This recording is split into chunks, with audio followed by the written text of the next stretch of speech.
I was in the school, I was learning Christianity. They had every morning, they had hymns. She was always very mouthful. Like if it, like, a little bit of like pork got into our food, like send it, like she'd go mad. She'd be going crazy at the waiters and waitresses to make sure that loop out. Do you not know I'm giving kosher? I think this could be like a really cool reason of why I'm observant today. My mum sat me and my siblings down. She said I've got something to tell you. Welcome to the pod. Just to sync the audio. Welcome. Good morning. This is episode 28.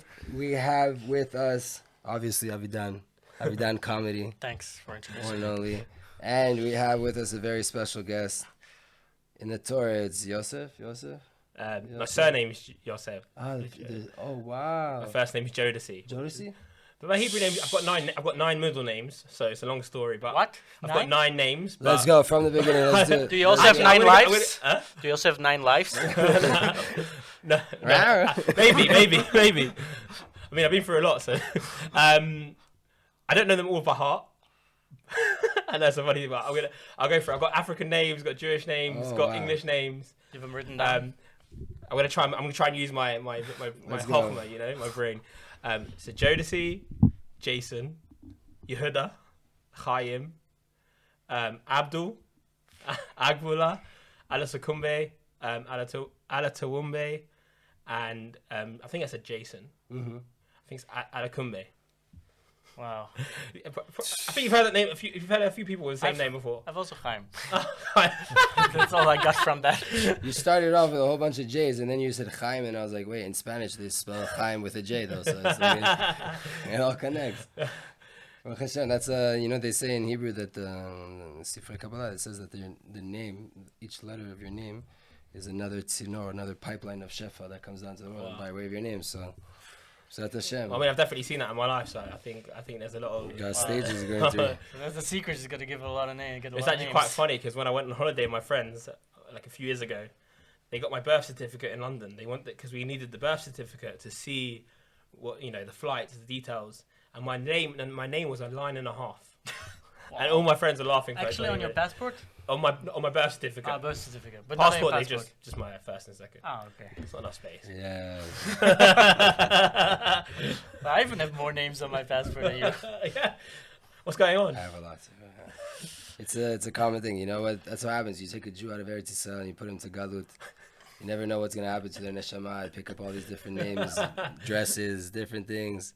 But now we're coming home, so is that the show? I'm back, so hopefully we can narrow down those names a bit and just focus on Yehuda Chaim. All right. Yosef is good to use. Yosef, even it's a mishpacha, it's good. L'chaim. Chaim. Zat Hashem. May we... bro. Okay, Chaim on water. You're not getting out of that one. I nearly got away with it. You guys are spot on, and then you got away with it. I went to the Merkaz, I got tainted, Amen. You guys have distilled beer? I have the regular. Regular beer. It's a beer episode today. It might be different in certain ways, but we're still connected, don't worry. This is the first time I'm tasting it that it's beer. Really? Like, yeah, the first Maybe time my I'm beer the got a bit smell spilled kind inside. of... I don't know.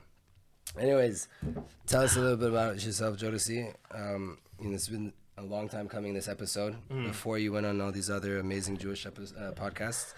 We wanted you. We had our eye on you from Instagram. Appreciate that. But Baruch Hashem, let us in a little bit. What's your story? What's your background? Yeah, so it all started in a place called Plumstead in the UK. Say again? Plumstead. Wow. I don't know if you know Arsenal football team. Yeah. It's very near there. Oh, okay. And it's southeast London. So there's literally no Jews, nothing there. And I grew up in a very Christian neighborhood. And my primary school was a Christian school. So until the age of 11, I was in the school, I was learning Christianity. They had every morning, they had hymns, like all the church songs. They were good. Like, I enjoyed them. Like, they were good songs. And all I knew was Christianity. I have 3 younger siblings. We were together, we went to school. My dad is Nigerian. And my dad's a Nigerian Christian, and my mum is from Stamford Hill. For those that know Stamford Hill, they know that it's very different to Plumstead. and there's not a lot of Nigerian Jews there, meaning my dad isn't Jewish. So my mum, it's a crazy story, but my mum is one of 14. Wow. So the be fruitful, multiply mitzvah was very important. No TV in the house. Wait, what? I didn't get that. His mother is one of 14 siblings. Oh. Yeah. So they didn't have TV in their house. They weren't watching two Chassids.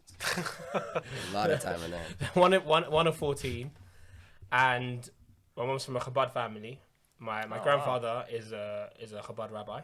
Wow. And my grandmother, obviously a Rebbetzin, and he was a head teacher of a Lubavitch school, and which kind of probably explains a lot why I like teaching, and it's like runs in the family. And my mum was always someone who like did her own thing. Like she was like always out with she had a lot of non-Jewish friends in the local neighborhood. She liked to go to the cinema, which like wasn't allowed in Chabad. Wasn't allowed to go to cinema.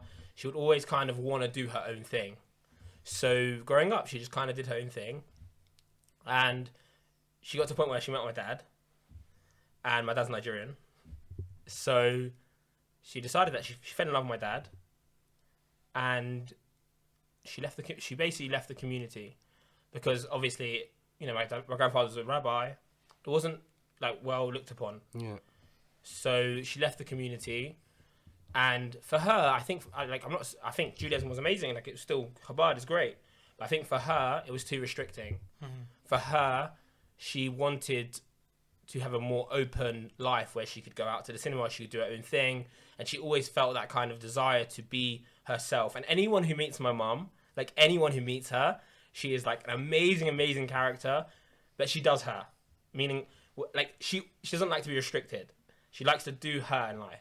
Yeah. And that's one thing I take amazingly from her, is that she's such a strong character, massive Baal Chesed, but she's someone who is very unique and doesn't care about what other people think. And she never liked the whole idea of uniformity, of this idea of like we all have to be the same, dress the same, be the same. Yeah, and she came from a rabbi lineage. Yeah, and so she came from rabbi lineage, so there was even more pressure for her to be a certain way in her mind. Right? For me, Judaism, even though there's uniformity, it's also very beautiful for me. Is she one of the younger kids? What do you mean? Like out of her siblings? She's middle. She's like towards the top, and she like always, and she has like one brother who's got loads of different disabilities, and like he's in a home, and she like looks after him. Like she's always looked after him till now. She works for a Chabad right now. So it's crazy. It's a whole story. But when we moved, going back to the story, is that when she decided to leave the community, and like my grandparents didn't really want anything. Like they wanted to cut the relationship because for them it was very hard, and for the family it was very hard. So she left the community, and she grew up, and then she decided to grow us up in a non-Jewish community. And she told me that the reason she wanted to do that was so that we could have free choice. Mm-hmm. So we could experience some Christianity, and then like experience Judaism, or like experience different things, and then we can have a choice. Mm-hmm. So she moved us over to this non-Jewish area, and I had no idea I was Jewish until 11. Wow. Like zero. Like I didn't know what a Jew was. We'd learn about Yoshki, Jesus, for the whole time in school. I'd come home and I'd be talking about Easter and all these things, and like that, even though I wasn't a religious Christian, like it wasn't a religion to me. It was very much my cultural identity. Yeah. Part of your life. Yeah, like Christianity was my cultural identity. Mm-hmm. So, growing up, I didn't have any Jewish connection. So when I was, and it was actually funny because in primary school, they had like... You wouldn't see your grandparents, nothing? No. They actually stopped talking? Did you ever wonder about your grandparents? Did you ever ask before you found out you're It was weird because we didn't have many family friends. You might have thought he was Santa, Chabad is...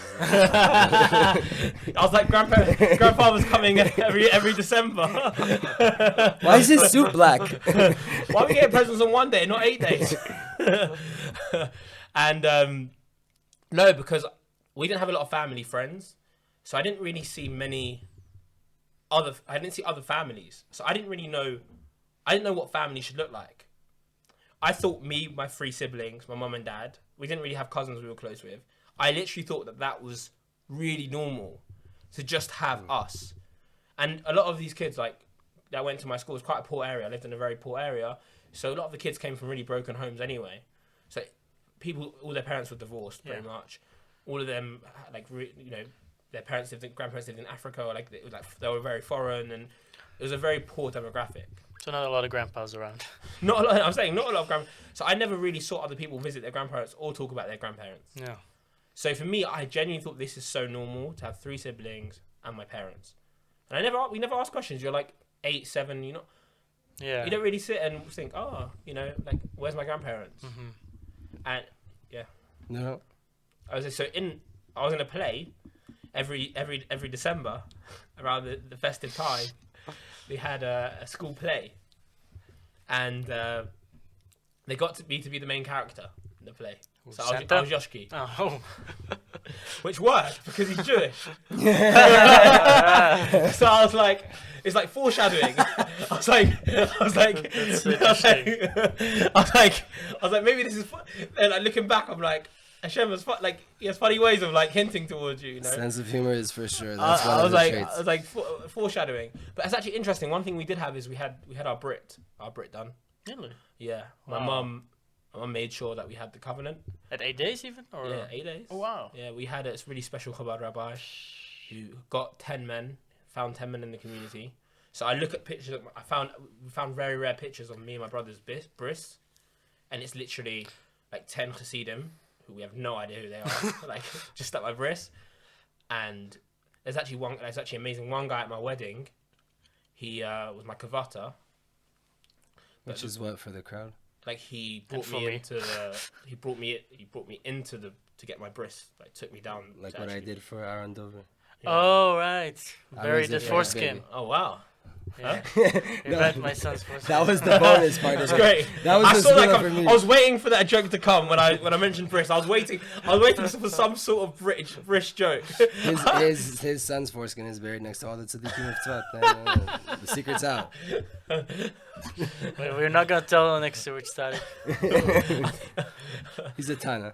I don't know how much longer you guys want to be talking about brises, but By the way, talking about bris, it's really interesting you say that because it Yeah. really proves what I learned a while ago. That like they say, I don't remember where it was I learned, but from which book maybe you know, that they say in the future when there will be like a lot of assimilation, they'll keep at least like one mitzvah, like and that's brit milah.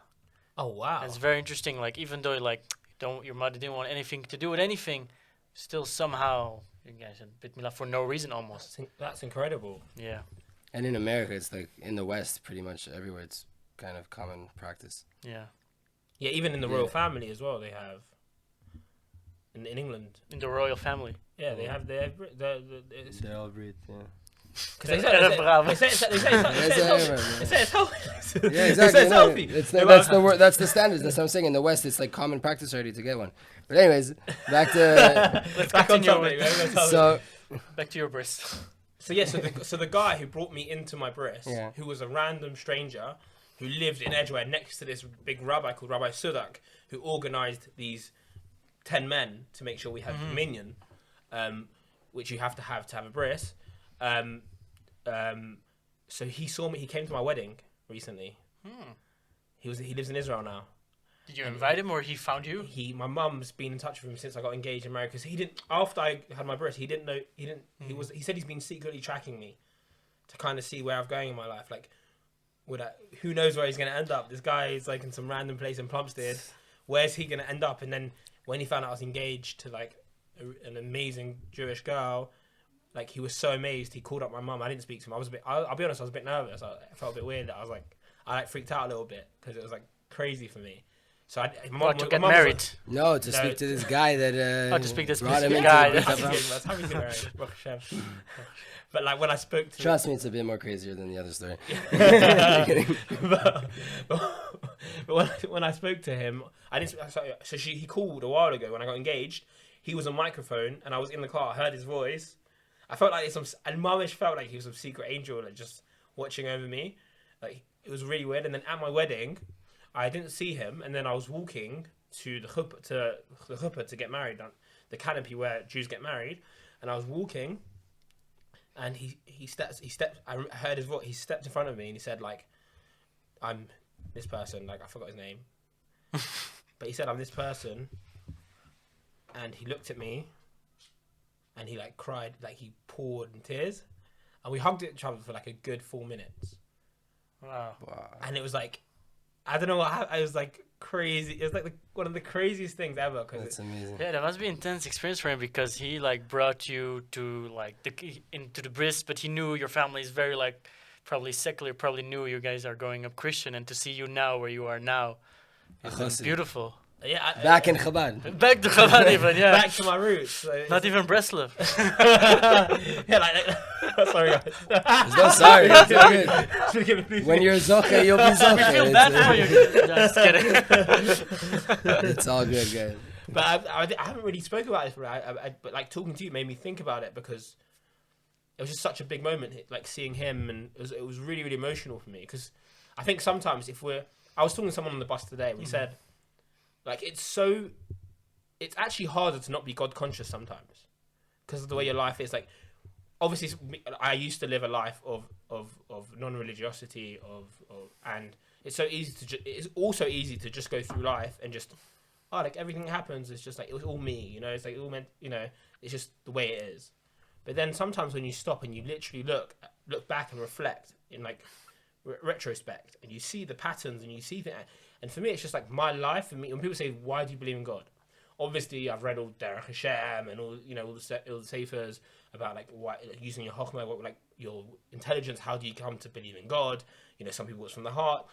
There's different ideas of how you can come to believe in God. But I say to people, I get the inspiration from my life. Like if I want to look at why I should believe in God, I look at me and I look at the way things happen and the miracles and miracle, how I got here. Do you know what I mean? Yeah, no, totally what I you don't mean. need anything. Look in the mirror, like you just think. Take 2 seconds to just think about like your life and the fact you're here today. Like that couldn't have happened. There's no way in mind that could just happen by nature. You know, nature just taking its course. Exactly. Yeah. Like for me, there had to. For me personally, I don't know about other people. My own life and the fact that I'm alive, breathing, happy, and here, you know, with you guys, like talking about positive things is like a miracle for me. It's your favorite miracle, probably. Yeah. Nice. Talking with us. You can't go wrong with 2 Chassids in a pod. Next to Like, Nachum is how can you go wrong? How can you sit at a table and think that's wrong? You have a pre-game at the Tana, you know, with Nachum. I just sat with Gamzel. His whole saying was Gamzel Tova, right? Yeah. And it literally sits in perfectly with like our conversation. And I know you guys are. You know, we've all had experiences here. You know, that's probably why you guys are sitting here asking me about my story, is because 100%. you guys this is about this is happening even. I've said it before. Like one of the best ways to make tshuva is to watch other people's stories. Is to watch Bali Tshuva, Rab Nissim Black's story, Alex Clare's story, whoever it might be, Yom Tov Glazer, whoever it might be, a story, especially of a Bal Tshuva that was in the secular world completely. Alona Nava, like Rabbi Alon Roll. We have a few of them, right? And all these people that they were living one life to the extreme, and it completely flipped to Kedusha, and it's like, what? I think that's also one of the reasons my Rabbi Lipschitz, all Shabbos, he talks stories and stories, and you would say like, oh, there's not so much Torah there, like there's not many words, but like there's so much in the stories, like the stories make you cry. It's like you're saying, like it's so inspirational. Like how like children, like he talked about like one beautiful story, how like he made a camp for like non-religious children, and like when they came back home, the mothers didn't know this, so they see them with kippas, like take off your kippah, take off your tzitzit, and then later they somehow revisited some of these kids, and they were like, it was so cute. They say like in the morning or at night, I say Modeani, like secretly. I say Shema in the bathroom so they don't my parents don't figure out. It's like you're not even allowed to say Shema in the bathroom, but like it's the most beautiful thing you've ever, most beautiful ever. Like what they went through to. Yeah, Mishurut Nefesh. It's from these children. Stories are everything. I think it's important to hear people's, because like sometimes we can get so bogged down by, I need to disprove science. This is my big thing. Is like I talk to a lot of people who from like back in like all friends, people that you know aren't necessarily into the religious side of Judaism, and a lot of it's about our science disproves God and things like that. and that's a lot of the conversations that are happening today. But then my brother, very beautifully, came to my wedding here, and now he's in yeshiva. My sister came to my wedding in Jerusalem after not being in Jerusalem for 30 plus years, and now she's giving Shabbat, finished all of Midrash, and it's exactly. She came to my wedding, and now she's religious already, keeping the Shabbat for 2 years nearly. L'chaim to all of us. L'chaim to all of us coming to Israel and seeing. And there's no side, there's no intellectual argument coming down when you come to Jerusalem, right? My brother came to our wedding, he saw Kedusha, he saw community, he saw Judaism, he saw like religious Simcha. And he's like that. His heart is infused his brain. Yeah, the Tanya talks about it. It's true like, simcha. You don't get that anywhere else. You can go to the best club in Europe, in Belgium, in Tomorrowland, where I come from. I literally grew up there. It's so much fun, but there's nothing like a Jewish wedding.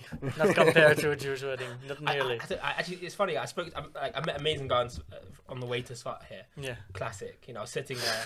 This guy, he just had some aura about him, and we were just talking. And he said, we said, like we were discussing, and we said that in life we kind of made this distinction that every time you do something that's like bad, you know, you always have some sort of come down. You know, like some drugs you have a come down, relations, etc. You'll have like some sort of come down. Like you know, you do something crazy, you go to a mad festival, whatever. Like there's always that after effect where like a little bit of regret or I wish I didn't do it. Also, the pleasure goes away. Like you need more or something else. You need more to feel that. Yeah. Whereas if you go to a Jewish class or you sit at a Shabbat meal, I don't remember the last time I said I wish I didn't go to that class, or like I wish I didn't help do that mitzvah. I wish I didn't help someone across the room. Yeah, it's lasting. Like, I wish I didn't give that someone chizuk. I didn't. It's one of the worst things. There's Rabbanim that talk about it. The gravity of how bad it is to regret something that you did in Kedusha. You lose it straight away. Like, if I wouldn't have given that tzedakah, I would have had money now. You lose everything of that act because it's a mitzvah. It's a devar b'kedusha. You know, you did a mitzvah. Now you're saying, if I wouldn't have done that, I would have had something now. Wow. You helped someone else. So you did and you helped yourself. You did a mitzvah. So you can't regret these things. Also, when you do an avera, it's finite. It finishes. It ends. It's like it does a blemish in the universe, but you can still fix that. But the mitzvah is like infinite. It just keeps going. You can fix it. It's just it just is. Yeah, and it keeps going. It's like. So back to stories. What's your story? Tangents, though. Yeah, it's great. It's good. That's why I told you it's a chill. We're talking. But we always come back. You know? Exactly. What's your story? It's perfect for Sfat. Yeah. So I had my bris. My mum still made sure we had our brises. My mum always said that we shouldn't have pork. She was always big on us not having pork. So we'd go to a Chinese restaurant, and she'd always say like no pork. For some reason, and we always thought, like, we asked why, and she said, it's a dirty animal. You know, like its head is lower than its bottom. That's what she told us. That's very Chassidish, actually. That was her thing. And, like, she was always very machmir. Like, if it, like, a little bit of like pork got into our food, like, send it. Like, she'd go mad. She'd be going crazy at the waiters and waitresses to make sure that no pork. Do you not know I'm giving kosher? No, it's amazing. We just literally and we had that fear, that innate fear in us. Like wherever we'd go, and all our friends would be having like bacon for breakfast or whatever, and we'd be scared of it. You know, just scared of it. Like, we wouldn't even go near them. Shake it. even my siblings, even when they got older, like they have this innate, even though they're not necessarily the most observant, they still have this thing. I'll never touch pork, and it's like it was just so interesting. So did you mention how many siblings do you have? I have 3 younger siblings, 2 boys and 1 girl. And I'm the oldest. All right. So, a lot of responsibility. And how old are you? I'm 24. 24. Yeah, and so I and then when I got to 11, my mum probably thought, you know, he's getting older, and I think she also thought she had a big realization about the Jewish community, about the non-Jewish community, was that one thing she loved about the community, she always says, is the community aspect, meaning she loved. Like Shabbat, everyone was together, the family feeling, Rosh Hashanah, all of the different festivals. Jews come together, and it's a very social religion. Like people come to the charity, people help the poor. There's a very big sense. One thing that I think everyone can relate to in life. There was actually a TED talk that said the biggest defining factor for happiness. They did a study on 50,000 people, it was a scientific study. That community, not being lonely, being in a community was the defining factor for happiness. So funny. See what you're doing now with Corona. Yeah, 100%. It's part of the plan, of course. Yeah. And so she she wanted us to have a community. I think she felt in the non-Jewish world, non-Jewish community. I'm saying there's an amazing community in the non-Jewish world. I'm not saying there isn't. I'm saying she felt that there's such a vast amount of people, so many different religions, that it's hard to find your place in the non-Jewish world. Even though in the Jewish world there's lots of different types of people in the community. You're always the Jew. But you're a Jew. I mean, you're the Jew. You know it, and everyone else can sense it. Even if they don't really know you're Jewish, you're always going to be different. You know, you're always going to be. It's a different world. It's like you stick out. So what happens? So when I was 11, and my siblings were much younger, like we were all different. So my brother's 11 months younger than me. Then my sister's a few years younger than me. My brother's 7 or 8 years younger than me. So at that age, it's a big gap. But now it's not so much. Yeah, because when they grow older, when they grow up, like he's a teen. He's like 17 now. So, adults, but at the time, he was like nearly a baby. So for him, he's got a very different experience of childhood to me. Yeah. Meaning, like for me, finding out I was Jewish when I was 10, 11, you're conscious then, and you're like thinking about things. With him, he's like 3, 4. So for him, it's like, you know, he's just moving as a baby, as like a young child. So my mum sat me and my siblings down. She said, I've got something to tell you. And she looked at us and she said, I've been holding this in for a while, and basically you're all Jewish. And I was like, honestly, like I had the weirdest reaction. I was like, okay, cool. I was like, cool. Yeah. I was like, what does that mean? I don't even know what a Jew is. Okay, like, I'm Jewish. Thank you. Shkoyach. Like, you already had that in your arsenal. Yeah, I said Shkoyach at the time. When I was a kid, I said, it came out like when a Shama spoke. Like the language, I just spoke Yiddish from then on. I was like, no, I didn't say Shkoyach, but where can I find a minion? I was like, I'm going to shul, and so I was okay. I was like, fine, but then it kind of, the bigger news came a bit after. For her, she knew what that meant. Like you guys didn't know. For me, she knows halacha. She knows life. She knows knows the background. Yeah. And but like the bigger news that was after was that she said, not only are you Jewish, but we want to move you over to a religious Jewish area. Whoa. So she wanted to move us over to Ilford, which was like the fastest growing Jewish community at the time. And this is even more interesting. My dad, who's Nigerian, who she left the community for, she decided my dad didn't want to come to Ilford. They were married? They were married. And they're still married? They're still married, but they're not together. Mm-hmm. But my dad said, my dad said he's not willing to come to the Jewish area. Because he had work there, he had his community, and he didn't understand why all of a sudden, he like, we want to go, just like to be in a Jewish community. So my mum left my dad, and she left the community. She left the house for us to have a Jewish upbringing. And so we were all very, very angry and upset because from our perspective, it's like I had all my friends there. I had my community. I had everything. I had everything I need. Like I had everything there. And your father. And my father had everything. I had everything there, and we were really, really upset. I was rebellious. I was like, I don't want to go. I literally had such a good life in my eyes. Like I had everything. I didn't know what I was getting myself into. But we had to move because my mum, like most kids, naturally, like I think it's quite common for like lean towards your mom more than your dad. You follow your mum. Yeah. We have tendencies towards our mum, like mother nature. Especially boys. Yeah. Boys, yeah. Yeah, the son connects more to the mother, and the daughter connects more to the father. It's interesting. Yeah. And so my mum moved us over. So what happened there? Like what clicked? Did you ever ask? No, it's bar mitzvah. It happened. If you look, my dad made tshuva when I was 11. Oh really? My dad made tshuva when he was 11, and kind of forced it on the house. My Twins, niece, man, can you see? my niece that's here now. How old is she? She's 11, coming to Eretz Yisrael, starting to learn what Torah is. You start to come before bar mitzvah, bat mitzvah. HaKadosh Baruch Hu doesn't let you go through that age without having a tam. Because how are you going to have free will? How are you bemet?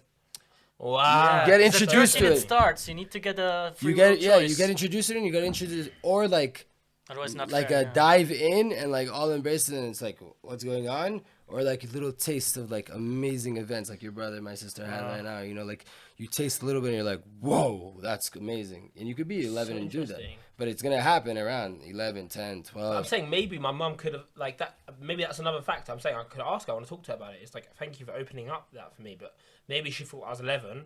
Like I have to learn from my bar mitzvah. Like 100%. I have to know. All her brothers did it. I have to, I have to know some sort of Jewish, like some sort of Judaism before I turn into a Jewish man.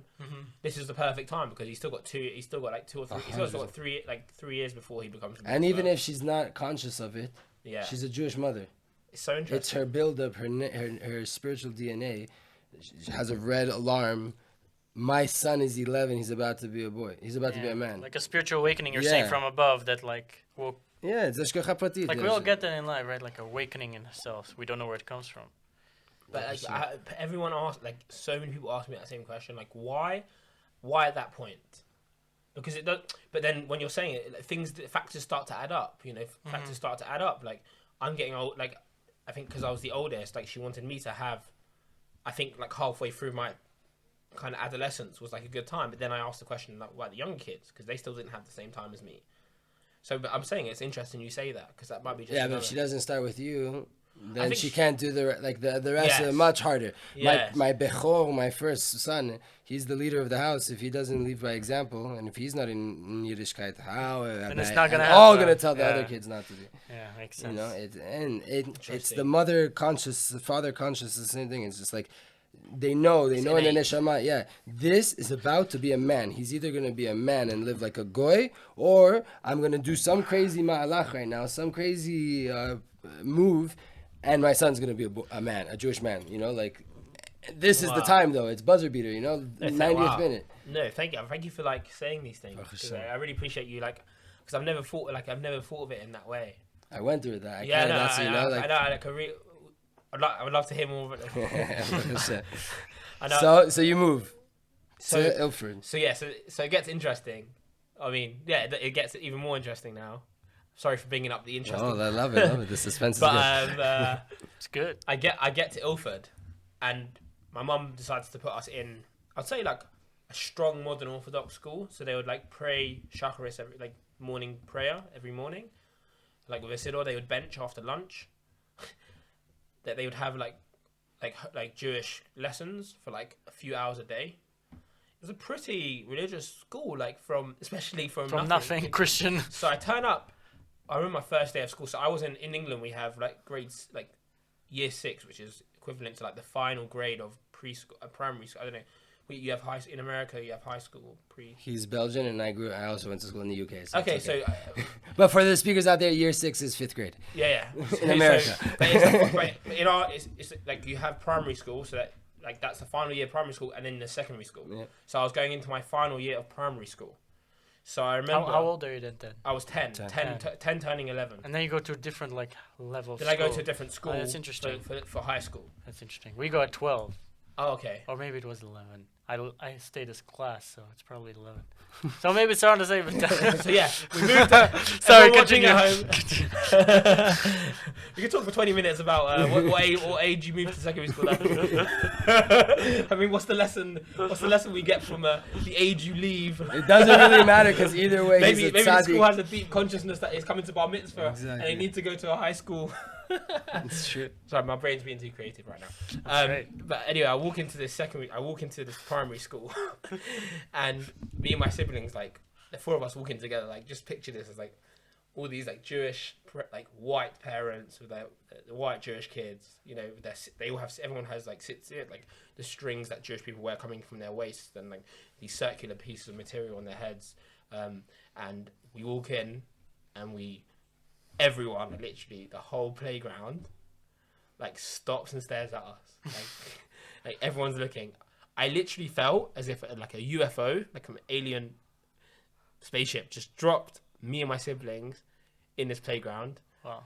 And I just remember seeing these like people with these big like these teachers with like, these big beards and like these things like what I'm wearing now, like these strings. And I was like, we look at our siblings. I'm like, where are we? Like, what? Like I'm like a cultural shock, and I had like in England we have this thing called swagger. It's like where you're like quite cool and like you walk with a bit of sort of like with a bit of like a limp. Do you know what I mean? So I came from like a very rough area.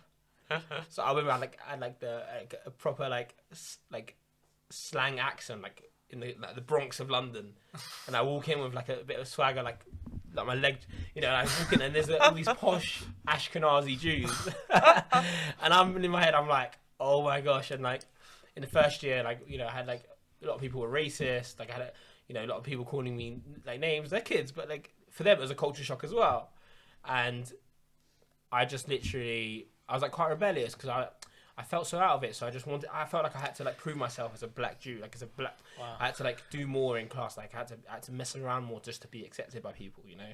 I felt like I had to justify my Judaism, and on the back of that, we were one of the most religious families because my mum went full on, you know, keep Shabbat. Wow. She jumped back in. So we went in and like from zero to 100, like wow. she's like keep Shabbat, like we had Friday night dinner, everything, like she made us go to shul every Shabbos, every Shabbos day, like Shabbos day.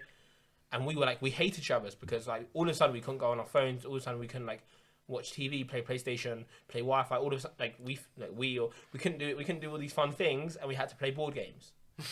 And like we hated talking to each other. Like you're annoying. Like I've got the most annoying siblings. Like I love you siblings, but they're annoying. Like we found each other annoying.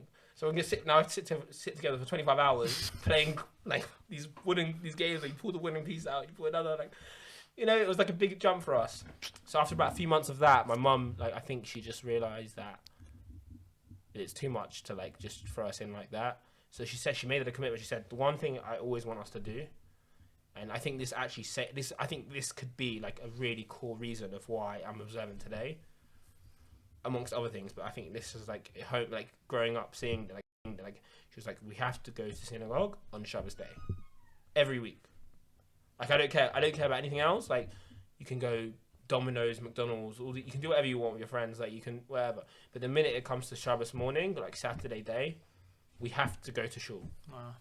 And there was a shul on our road, so we would walk every single week and go to the children's service. And ever since then, even when we got older, we all still went to shul. Wow. Like even when when they got to you made friends there and you got comfortable. Yeah, we there. had like really not keeping Shabbat, but going to shul. Yeah, no, she was just go to shul, and I think this company comes back to the community aspect. Yeah. And like being around Jews and like just being in that environment. That's the most connected time is Shabbat Shacharit. 100, yeah. Like most likely, yeah. It's the height of, you know. Also afterwards, probably if kiddush, you hang out with friends. Yeah. You're not always like praying. You know, they say JFK in England. You know what JFK means? Yeah. Just for kiddush. So it's the Adon Olam Minyan. But that's also powerful. People come for it. They come because we value community. Yeah. Like we're not like all. Oh, great, you showed up for Aleinu. Come. The end of Kaddish. But that's still better than going somewhere else. So. Yeah, 100%. So, yeah. So I had this religious struggle because we did Shabbat and it was hard at home, and I had this struggle at school where like I literally would eat lunch by myself for like a good few months because the cultural difference. My siblings had a much easier time; they're much younger, so the kids are like in a very infant stage. So they were more accepting. So they're more accepting, yeah. But like me, like coming in year 6, the end of school, everyone has their friendship groups. Everyone's just starting to go through puberty and yeah. Like you have all these problems. Like, and I was just going for really, really tough. I had a really tough time there. Like I really mummish felt out of it, and it was like really interesting because, you know, girls was having their bat mitzvahs towards the end of the year, like as I was going to next year, and I remember this so well. It's like very traumatic because in England, when you invite someone to your bat mitzvah or bar mitzvah, you have different people are invited to different parts of the bat mitzvah depending on how close you are with them. That's interesting. Yeah, it's like weddings. So you invite your really, really close family and stuff. For the chuppah and the rest for the dancing. So I had no idea about this arrangement in bat mitzvahs and stuff. So I got invited to the dancing part, like the dessert part of the bat mitzvah, and like all people I made friends with were invited to the whole thing. So in my head, I thought I was invited to the whole thing. Like I didn't even look at the invitation properly because I thought it's just I got a bat mitzvah invitation. I'm invited to the whole thing.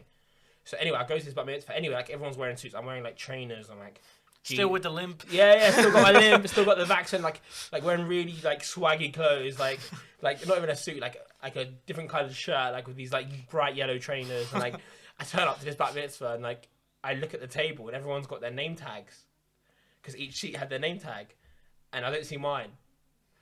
So like I was so embarrassed, and I said to the mom like, why is my name not there? And she goes, oh, like sorry, like she didn't say we didn't invite you, but they got another chair, they put it at the end of the table, and I was at the end of the table like with no name tag sitting there, and I was like, just like that was my first rough, initial experiences of Judaism, like racism, like this religious Sabbath day that I hated, like traumatic like events. How do you turn that all around? Yeah, that's So what happened was like it actually got a bit better when I went to my secondary school, because my secondary school was, I would say, like secular. It was like Orthodox. In England we have this thing that's really interesting, that everyone calls themselves Orthodox, but they wouldn't keep fully Shabbat, for example. Like here, if you say Orthodox in Israel, like you're Shabbat, like you keep Shabbat, you keep kosher.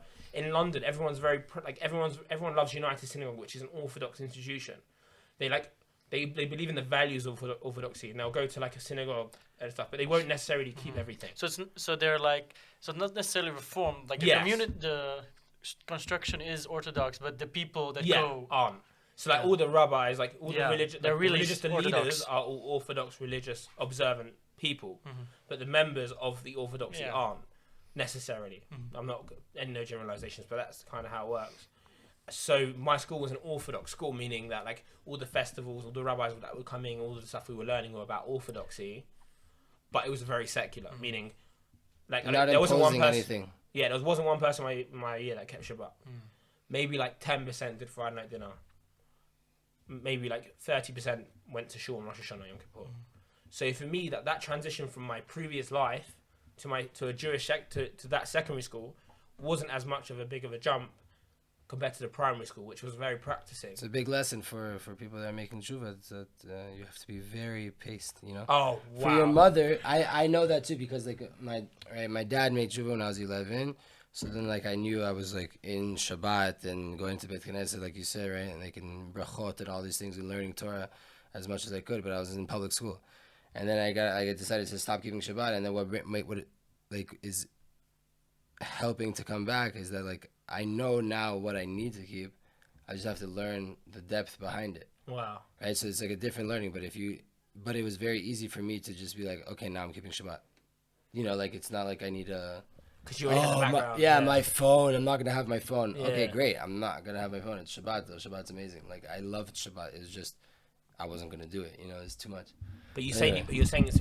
No, I like... People always ask me, like, what's my biggest thing in Judaism? Is my rabbi always says to me, like, his name's Rabbi Sands, he's helped me a lot on my journey, like, you'll hear about him, but he always says the smaller the step, like, it's still massive in Shemaim, like, every small step is, like, massive. It took him, like, 10 years to, like, put tzitzit on, like, he always says to me, the slower you go, the longer it lasts. Obviously, some people, I'm not saying everyone should be like, but some people can go quickly and, like, it just feel very natural to them, which I'm not saying, I'm saying everyone's different. It depends also on the upbringing. It depends on the upbringing, but for me, when, like, a lot of people who come to say I'm like trying to be religious, and they're very neurotic. They're like, oh, I have to go black and white tomorrow. Like, you're passionate. I have to delete my phone. I have to like get a Nokia. It's the Yetzirah. It's the Yetzirah. Yes, but for me, it's like take it very like. My thing was always be Jodeci. The minute I feel like I'm losing Jodeci, you take a or step back. Chaim, or whoever, or the 8 other names. Anytime I feel like I'm losing me, anytime I feel like that, something's wrong in my Judaism. Every time I feel restricted or something doesn't feel right in me as a character, like I feel like I'm just doing it for other people, or then I have to re-look at like the drawing board and think like, what mitzvahs am I going too quick? Like, am I trying to impress others? Am I doing it for others? Am I trying to just wear like a black hat because like that's what's cool? Am I wearing a black hat because like I want to have covered for Hashem? Like I always take a step back every time I feel like I'm losing Jodeci. It's very interesting. Yeah. Because I had actually a very different experience.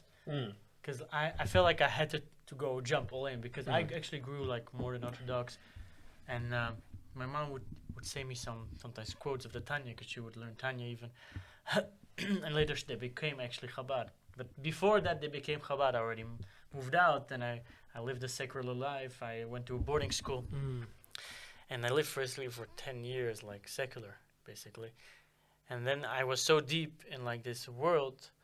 And then I started to become more and more exposed, but I couldn't like I was learning, I was putting tefillin, but I was still like so sunken into this world that I knew I had to like just let go right away and just like move to Tzfat. Wow. Because I was living in Tel Aviv and like I was keeping Shabbat, but I was literally losing myself because I lost my identity. I had no more like, it's so confusing, right? So when I came here, I was still going a bit nuts. But like slowly when I went to Ascend, it actually helped me because it calmed me down because there was still like a chill vibe, like a really good vibe. I don't know if you've been to Ascend. I've heard a lot about it. I have friends. It's a really good place for people to... Place you can stay for Shabbat when you come. It helped me a lot. Whenever I come, yeah. Yeah. But yeah, I'm saying, for a lot of people, I think what you're saying. I think some people it can definitely work, and I think in your case, it's working and it's worked. You know, and I'm not saying it doesn't, but I'm saying some people. And you work your way back, by the way. You start finding and also yourself. You started already with a religious background. Exactly. I'm talking about people who. You have to I have no friends. I have people that like didn't have anything, and they went so fast that they just their whole world turned upside down, and they lost themselves because they have nothing to stand on. up. There's stability for me. Maybe sometimes people say to me like you are maybe too grounded, and you think too much about things.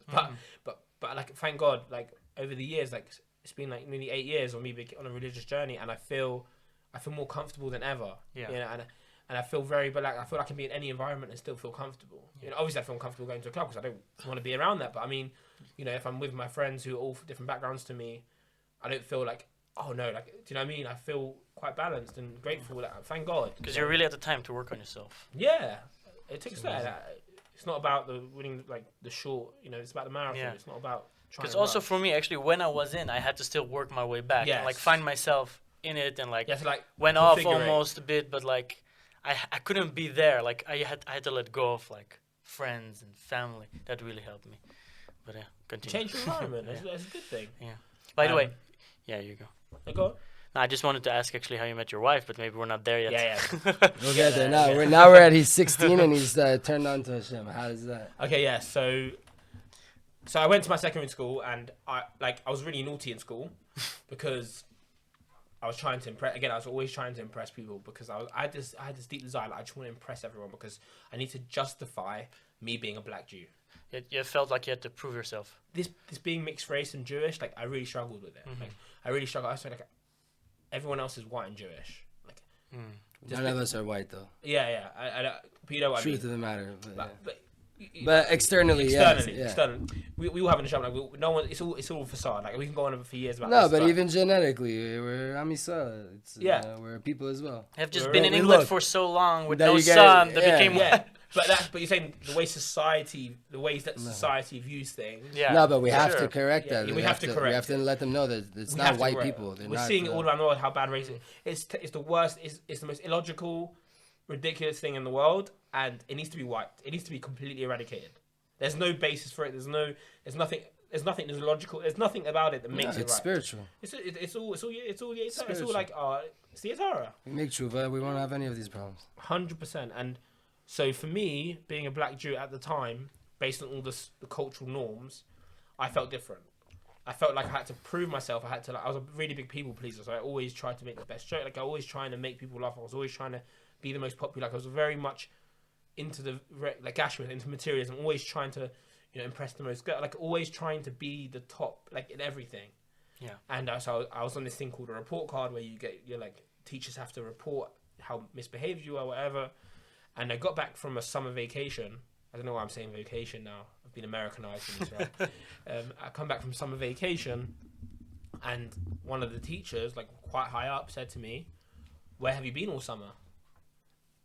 And I obviously didn't have I didn't have like the most well-behaved friends.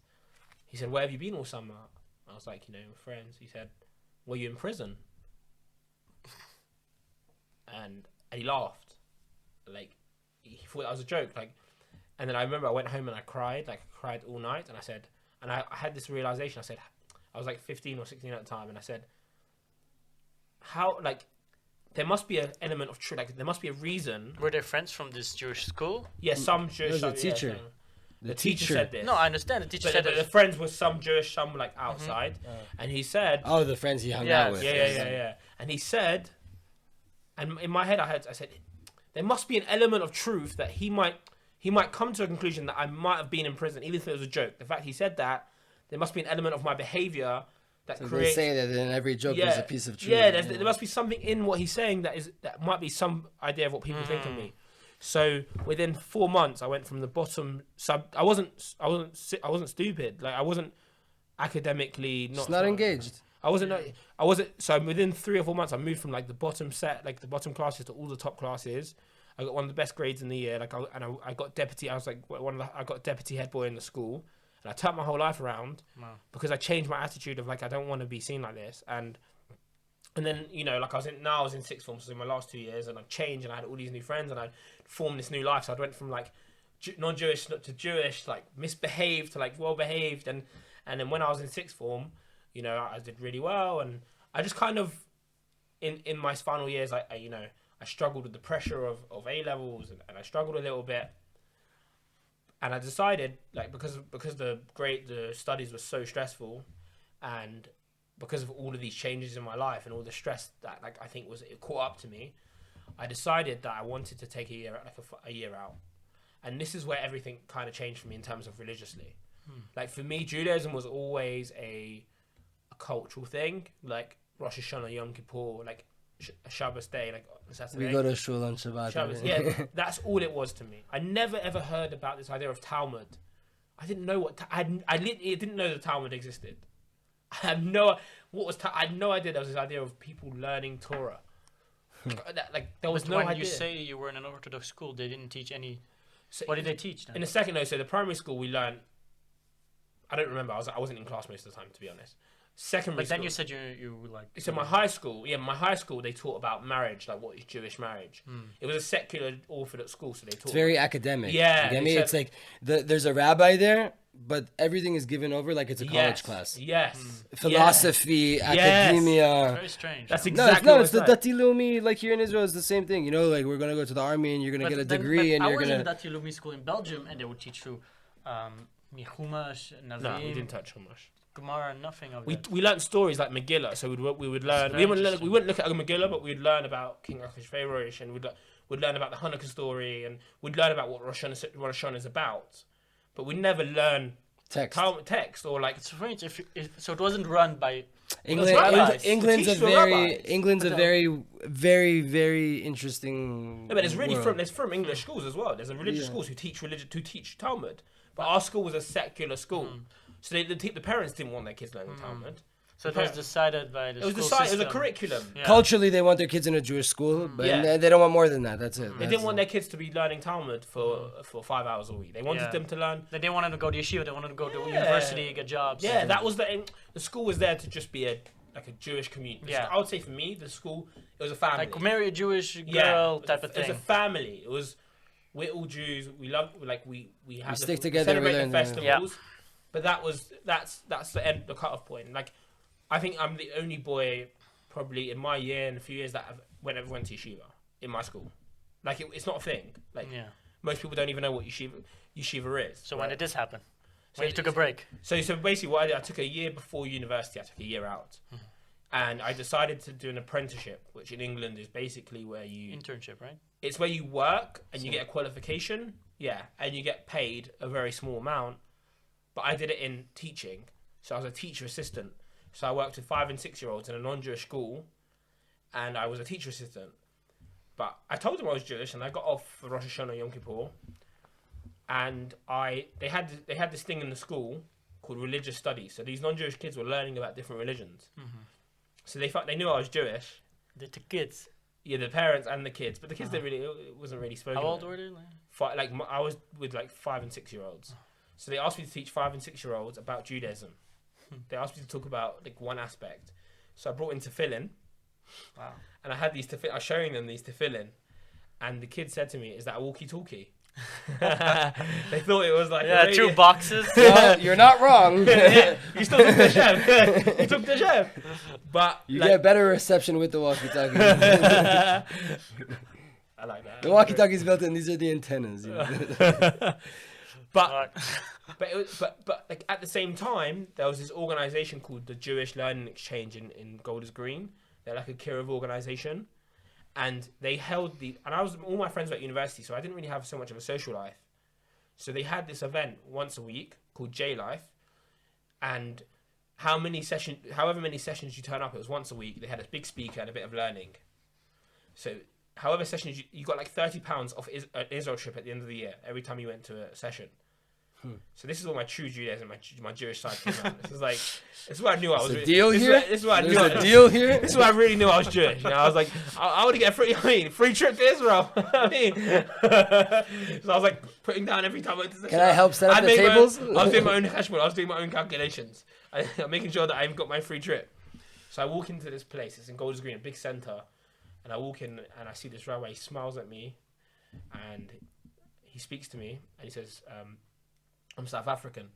I said, "I'm African too." And we shook hands, and we hugged, and he became my best friend, my spiritual leader, and I would say to some extent like a Jewish father to me. Wow. And he's still like a Jewish dad to me, like financially, like every aspect, religiously, everything.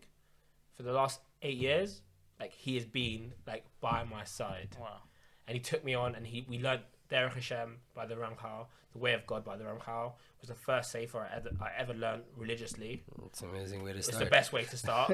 I learn all these sefers. I learned them. I love them. But he sat with me every week. So after they'd finished a big talk, we'd have a big speaker, like a businessman or someone, like talk about their Jewish inspiration. And I didn't understand. I never had learning before, and I remember that first session coming out so inspired. Like my literally my neshama had it'd always been there, but it'd been lit, and I'd always look like over the weeks, even though I came for the food and I came for the atmosphere and for the social, but like what I really loved, I loved the intellectual pursuit. I loved my neshama. I felt like I sat in school. I loved PE. I loved physical education. I loved geography. I loved history. But there was nothing that had ever made my feeling in my body. I couldn't explain it. It's just like my whole body, like everything felt at one with something. And even though we're talking about intellectual stuff, I was like literally off my seat like half the session. I was so in love. And by the end of the year, I went to Israel. You know, I wasn't taking on any mitzvahs, but I was already wearing my kippah, probably like at work, like, you know, I was like davening more, and I was like wearing my kippah more. I just felt more inspired. And then we went to an Israel trip, and what they didn't tell us is that we would be going to yeshiva every morning for 2 hours. So they had the whole itinerary. Had banana boat riding, Masada, you know, all these different places, and then they didn't mention that like the learning ancient small letters, like the 1 hour every 2 hours every morning would be an Aish or Sameach. But what happened was that everyone go out the night before, I don't know, to like Crack Square or Jerusalem, and then we'd wake up, so they'll be absolutely shattered. So they would be at the in these classes, like half people would be asleep, and then I would be like in love with these classes, and I would be like my hand up. I would be staying behind with the rabbis, you know, for 2 hours, like just asking them questions. And this was Talmud? We did like general Jewish classes, but we also did like Talmud with the rabbi, like Chabura, like him and three of us, and I'd be like challenging the rabbis. Like I loved Gemara. And I said to the rabbi, like, and I don't think this has ever happened before, but I said to the rabbi, I really want to go back to Osamer for 2 weeks, like this summer. Like, I need to come back. Like, I just need to come back. So this was Osamer. Yeah, so we went to Aish Osamer. We went to different yeshivas, but I love the Talmud. I love the way that in Aish we did a lot of like relationship classes about general stuff. In Osamer it was very much like sit in the base of Midrash, and we learned like Chumash and Gemara and stuff. And I said to her, I want the base of Midrash stuff. You'd get that at Aish, but I'm saying like I saw that aspect more at Al Sameach. 100%. And so he said to me like, I don't know if it's a good idea. And he said, you know what? I think go for 2 weeks. So I come back that summer, the end of the same summer, in my luminous vest, shorts, and like flip flops. And I walk into this class with a limp. By that point, I'd assimilated into the Jewish community, and I lost. It's funny. I actually changed my accent on purpose in the UK. Like I worked for a long time. It sounds bad now, but you should have seen it before. No, I'm joking. But I had a very like rough accent, and I spent years actually speaking the opposite because I was in the way they talk in Skins. Yeah, worse. But then I tried to speak really posh, and it sounded really off. Give over a Dvar Torah in the most hardcore accent that you British can. accent. Ghetto British. You? I'll be so up for it. Do it. Let's go. Why not? I was like, yeah, in it, bruv. So my boy's saying this in it. Well, go on, fam. So the life's about thinking about the deeper meaning and about life and about inspiration, fam. But my boys are not about that life. So we have to think about the deeper things in life. About we look in the sky, we see blue. We look at the sea, we see blue, and it reflects on the sky. And therefore we think about Hashem. You look at nature, look at all these nature things, innit? But you see Hashem, right? I think you should do classes like that. On Booyah! Bring Ali G back. The kosher Ali G. Bring it back. Let's go. Blood it. Just took me back to childhood. I hope I get cool. I used to love watching TV shows just because of that, just because of the accent. It's cool. Maybe I should try and train myself back the other way. Yeah, really, it has something. I think people Make would love to tshuva on watch your it. tshuva. Yeah. It's like Nissim now making, Yeah, exactly. No, more engaged music. there's also an element of authenticity to it as well. Yeah. Because what you're saying about Nissim, like he made rap and then he went back to gangster style rap. Right? Yeah, But it's also like the lyrics aren't gangster, No, but the but sound is more of like he that. still kept his identity. Like the But in the swagger, beginning, the he swagger kinda went away, you you know? know? The language. Exactly, the swag is back. Exactly, swag is back. Thank you for bringing that out of me. Like I really appreciate it. We're bringing I feel swag like a new back. person. I feel like Yeah. I'm gonna walk out with my limp. My lips the limbs come back, bro. I can feel it. I can feel my right leg trembling a bit. No, it's spot is the city of the spirit. You get the spirit, bring the soul out here. Yeah. And then from then you on, end up I in went Malo to Shiva. Dafna, Shimon Atzadik 22. Oh, amazing! Shout out to our It's a Sameach. very, very awesome. I owe so much of my life to because every summer for 3 years, I went there every summer to do a few weeks in yeshiva. I actually wanted to stay there straight away for like a year, but like my rabbi pulled me back and said, "You need to go to university." You're a chassid. He said, "You need to but I always had this deep love for it, and I get a bit emotional because I said to the guy on the bus today, I had a lot of good conversations with him. I said, for me at one point, like I didn't have Judaism. It's not like I was about to achieve that way. I knew I was Jewish, but I became religious. It was like I didn't even have that element of knowing I was Jewish. I didn't even have that I'm part of a Jewish community, not even that base level. I came from absolutely not even knowing I was Jewish. So I'm so grateful that I even have the opportunity to have the free will to choose to go into Judaism. Like forget even practicing Judaism. I'm so grateful that I have that at my fingertips. And that's very emotional for me because there's a chance that I could have, just not known, and I'm just really, really grateful every single day in my life. And then when I saw Torah and I saw this whole history that there's thousands of years and there's so much depth, so much emes, so much truth to it, like that just added like an infinite amount of layers for me. Personally. Wow. It got me emotional. It's like really, it's really. There's one thing, really, the tradition, right? Like I had a rabbi in Yerushalayim always says that families want to be traditional. Tradition only lasts a few generations because at a certain point, the grandchild's going to say, like, why am I keeping that old tradition from my grandparents that I've never been explained to, right? But once you get dat and once you get halacha and you get Torah, that has a lasting impression. It's a different world. The tradition is like, okay, but that can definitely wear off, But when you have halacha, when you have Torah infused in the home, and it's not just a tradition that we make kiddush, but we're waiting the whole week to make kiddush, It's the meaning, or it has meaning. Before, Exactly. it's just a tradition has no meaning. Now it's about connecting to the infinite. That changes everything. And it's like my surname is Joseph. My mum changed her name at birth because she didn't want me to have an African surname. She didn't want me to have my dad's surname, so she changed her name to Joseph, a Jewish name. So me and my siblings are first generation Josephs. So that means like anyone that comes from us, like my wife's the first married Joseph in our family, ever. So for me, it's just it's so emotional for me. You're starting your own line as well. Wow. My life isn't just affecting me. Like my brothers and your there's just so much involved in me finding out I was Jewish. I sometimes forget. Sometimes you can just get into that, but I just try and remind myself every day. how thankful I am to Hashem, because Hashem obviously orchestrated everything. Yeah. I'm not. You're gonna see also that there's another level to that. Now you're in Eretz Yisrael. You're gonna see how much that has an impact. You're already seeing now because the fact that your brother's in yeshiva. If you would have gotten married in England, it's not. It's not the same, right? You marry a wedding in Yerushalayim is not the same as Golders Green, and nowhere in the Essex, UK. or Essex. Exactly. So there's more to this. So I gotta make stay a tuned. commercial break. We'll be back. So we would like to give a shout out to our sponsors, local Tzfat Plumbing. Keeps Avidan going all day long. It's amazing. I was like so emotional, bro. Wow. Sure, man. The deepest Torah has come out. But it's like, wow. Our bracha for this show from the tzaddikim was that you're gonna talk about whatever's in your mind, and there's gonna be Jews sitting across the world that they're gonna have their whole entire avodat Hashem sorted out, and you didn't even mention one of the things they were talking about. But because of the conversation that you're having, doors are gonna open up for people across the world, and you're not even gonna speak at all about what their problem is.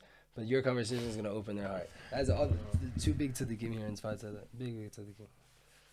So, yeah, Baruch Hashem. And you're sitting here, and you know, usually the effect is for them. But This is amazing for me, bro. Like, it's emotional. yeah, it's all right. And we're amazing guys, bro. Like, honestly. Is that the show we can convince you to come for Shabbat? Yeah, Alex. This is in the discourse of Alex. I'll be honest. It really He is, pushed it. He pushed it. I told him once I knew that you guys were friends, I told him, I was like, bro, get him to come here. He doesn't know. He thinks it's stam. Get him to come. I love Alex, man. Special guy. Well, He's told his stories a few times. You should have got him on. He's great. Yeah, he's energy. Ball of energy. He's got the energy. I've I've never met a guy like. He's crazy all the time. He kept me on my toes, bro. It's amazing. But once I met also. He brought. My boss is Jeremy's cousin. Oh, it's Sephardi Jeremy. Yeah. Oh, really? Yeah. Because his cousin lives here, no? Yeah. He was here in the bar Jeremy's mitzvah. They great both guy. came to the bar mitzvah. Alex and him came to the bar mitzvah. Oh yeah. My boss's son. So yeah, it was. Jeremy's it was cute. good. He's the cutest guy. Amazing. All right. A friend in his yeshiva is Emmanuel's cousin. Oh. I didn't even know. You that put that one on? Yeah, it's on. All right. We're back. So we're back from the commercial break. Where were we? in yeshiva. So we were talking about like how I was grateful that I went to yeshiva. And over the years, I had this Rabbi Sands who was guiding me, like helping me grow in a slow way, because he knew I was very serious about it. And there were times where, like, I'll be honest, like I went really quick, like, you know, where like I just like started to just not go out with my family to meals, and I just like it went really like. Really I quick. can't do that anymore. I can't do that. And my family at first was very scared. My mum was actually really, really scared. She posted on groups about it, like what happens when someone gets like aced or JLE'd, where like basically it's saying in England when you like get brainwashed. syndrome. Yeah, like what's going to happen. And I think because my mum just thought this was a phase, she genuinely thought this was going to be a phase. Like in 6 months, he's just going to be like, just like go back to his ways. Not back to his ways, but go back to like secular life. Yeah. So what happened was it was like a really tough starting period for me, because what she thought, okay, like probably marry Jewish, like take on some Jewish tradition, but I didn't think she ever really thought that I'm gonna have a kid who's gonna want to go to yeshiva, who's gonna have like, please God, children and Ben Torah. They never thought they never probably thought that my mom never actually probably had the thought in her mind that my son's going to want to go to yeshiva. From going to King Solomon and to being in like a secular secondary school, maybe like I'd be proud to be Jewish and like I would want to do Jewish things. So I think she was in a way a bit scared because of like, she was afraid to lose you. What did I do? But also lose to me, but also maybe like the fact that like her Jewish experience like was negative. Yeah. I think it was. I don't want to say negative because my grandparents are amazing. For her experience, at least. For her way, it wasn't the Judaism that was like perfect for her. But like all her siblings had different really good experiences. Sure. So, but I'm saying, for her, like it probably brought up a lot for her. It probably was like my son's like he's gonna like reject it. Yeah, like you said, he's gonna just like move away and like just live in Israel and stuff. Never gonna hear from him. Never gonna hear from him again, and like going away for Shabbat's like what's going on with him. And I met I had a really God really put so many blessings in my life. I met this guy. His name is Joseph Perez. Like he's my best friend, and he comes from a religious Tunisian Sephardi family. who lives in Golders Green, which is like a central place for Jews, where I went to the JLE. That's where the center was. An amazing shul, was really from community. And he basically opened for 5 years, had me every Shabbat to stay. And even though they spoke French, I never spoke French. I didn't know what was going on every meal. I just sat there. I used it as time to meditate. For 5 years, I didn't understand what was going on. I didn't pick up a sentence. Wow. Yeah, comment ça va, maybe. The importance of Keilah, again, it's, the same thing. But they You're just had, sitting they with had people. me. They became my Jewish parent. Like, now I had to remodel. What does a Jewish home look like? And I had to sit. I went to all these. Once you go Sephardi, you never go back. I'm still Ashkenazi. People don't think I look like I'm the most Ashkenazi guy, but I'm very, very Ashkenazi. I love herring. I love I love gefilte fish, and I love my mayonnaise, and like people. there you I've go. got the most Ashkenazi taste palate in the world.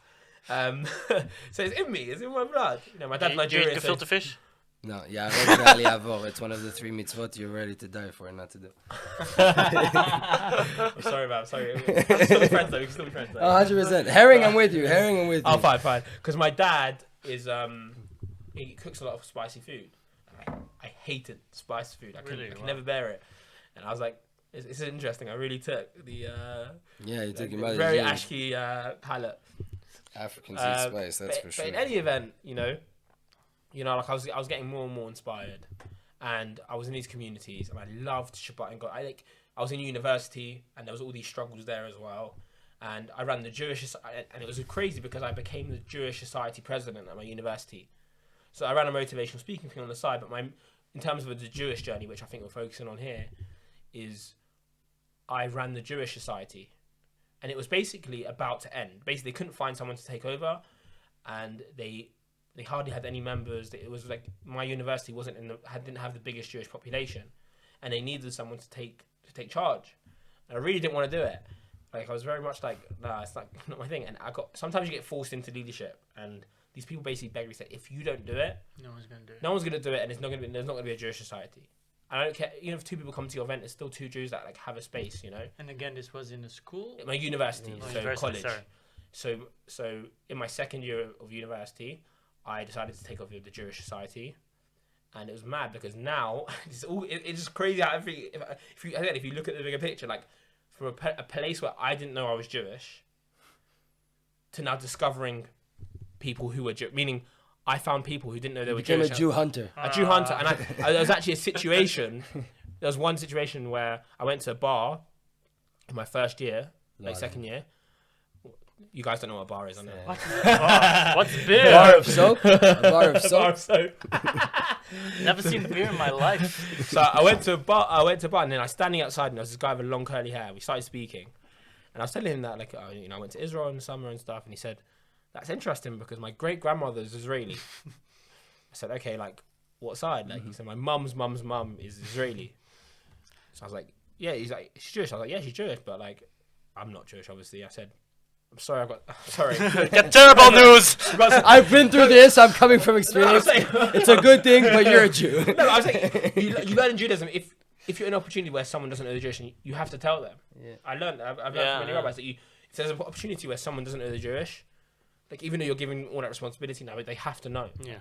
So I remember learning that, and I said to him, in Judaism it goes by your mum, and because your mum's mum is Jewish, you're Jewish. And he said the funniest thing to me. He said, "Sorry, I haven't been baptized yet." That's good. Yeah, no, because in his head, He thought you need to be baptized to be the Jewish, like, because Christians he had do no that, idea. yeah. Pull your pants down really quick. And that's you were it. thinking, that's good. No, I thought that was really funny because he was so far from what Judaism was. He didn't know anything. And I for that whole year, it was very hard. I tried to get him to every event. I was like, I felt like a Chabad rabbi on campus because I was like, I met this guy from Russia who was in the army. Who did Shabbat once. He became more religious. He came to all of our Shabbat meals. And we met all these different types of Jews. We had Reform Jews. We had all different types of Jews. And I was trying to create a place for everyone. And within 2 years, I built up this society, and now it's still running today. And That's amazing. But it was because I didn't know I was Jewish, and I found out I was Jewish, and now I'm in a position where I'm telling other people they're Jewish, and I'm not just focusing on my own Judaism, but now I'm helping others empower themselves in Judaism. Like a house. And I'm like Hashem, Put you in the what, perfect spot. like what got set out for me? I was like, I'm so blessed again. Like I have this ability. Thank God that God's given me. Like it's good to have self-esteem and to know your traits, and I'm very grateful that God's given me like a very sociable, outgoing personality. So like I thank God like I'm able to talk to people, and I like that, you know, and I'm able to thank God be here and tell my story. Like maybe someone who really found it hard to talk about things. You know what I mean? You know what I'm saying? Yeah, so for sure. I'm very grateful He gave me the personality with the with my story, because now He's given me the tools to actually impact. So for me, it was just like, and then so now that inspired me to be more religious, because now I'm in a position of leadership where people are asking me questions. Sorry, Dad. I'll call you back later. Silence it, maybe. So, I don't know your parents. Good. No. Continue. I'm saying so I was in a position now where I was like trying to inspire others about Judaism. So now I even had more of a obligation to be even more inspired by Judaism. So I just kept. I had 2 chavrusas a week. I did kept Shabbat. It took me like a year and a half to keep Shabbat. I started with 1 Shabbat a month, 2 Shabbats a month. I did it very slow. Kashrus, I stopped going to fast food places. Then I cut out places. After 2 years, I kept Shabbat and kosher, and then I had learning. But I found it really. I did Gemara Kavrusas, but I never knew how to learn by myself. And I'd say that's where the kind of most recent period has been. Is like I want to be a teacher in Judaism. I want to help other people. Maybe be a rabbi one day, please God. But I want to be able to give other people and help. So now I need to fill my vessel. I want to. My goal now is to kind of learn how to learn myself, and that's why I'm at Chappelle's Yeshiva. And Dave Chappelle.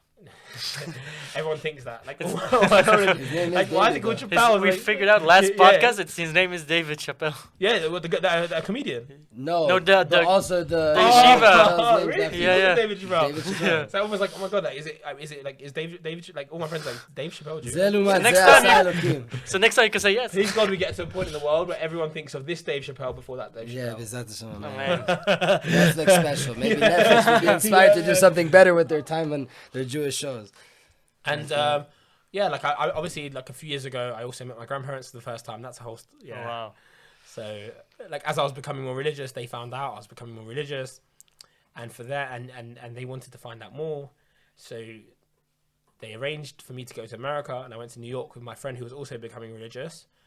And when I saw my grandfather, he cried. Like he literally cried. Like my grandfather was a rabbi, he cried, and he gave me a hug, and he said like, "You give me so much nachas." And that was like, I can't even explain. Like that was unbelievable for me. Like, just like having a grandfather, like he's a rabbi. Like I didn't know any of my family. Like to be just there with him and like see him. It's amazing. Like that was just unbelievable. And now thank God, my grandparents have a relationship with my mum now. Wow.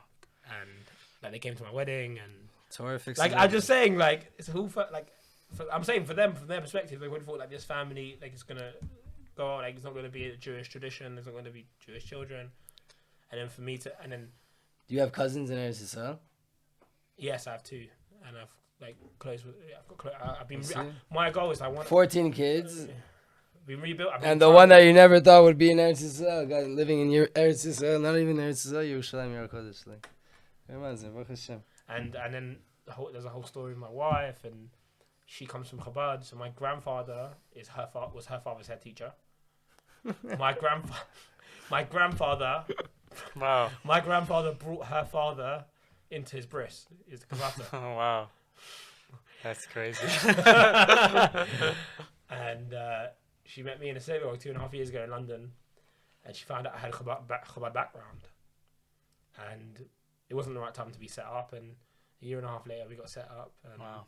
She came to England. We had a whole story. It was a whole crazy story. Corona, I couldn't get into here. We dated for 2 months. Got married. We got engaged in England, and then I couldn't see her for 5-6 months after because I couldn't get to Israel. And a miracle happened, and I got into Israel like in the craziest times. And Wow. And then I got married, you know. And then she left to America. And then we tried to get you up here, and then you couldn't live without her. And now you're married happily. What an ichud. I literally feel. So obviously, she's the most amazing girl. I'm not just saying that. She literally helps me. She helps us all. Like, she's always amazing with me in the house, like inspiring me to be a better person every day. And like, literally, just I never thought because I never thought I did have a lot like confidence. Like, being like a black Jew. Like, how am I gonna fit in? Like, what's my Judaism gonna look like? And I know I shouldn't feel like that, but I just did, and I just feel Hashem like He's just said, you don't worry.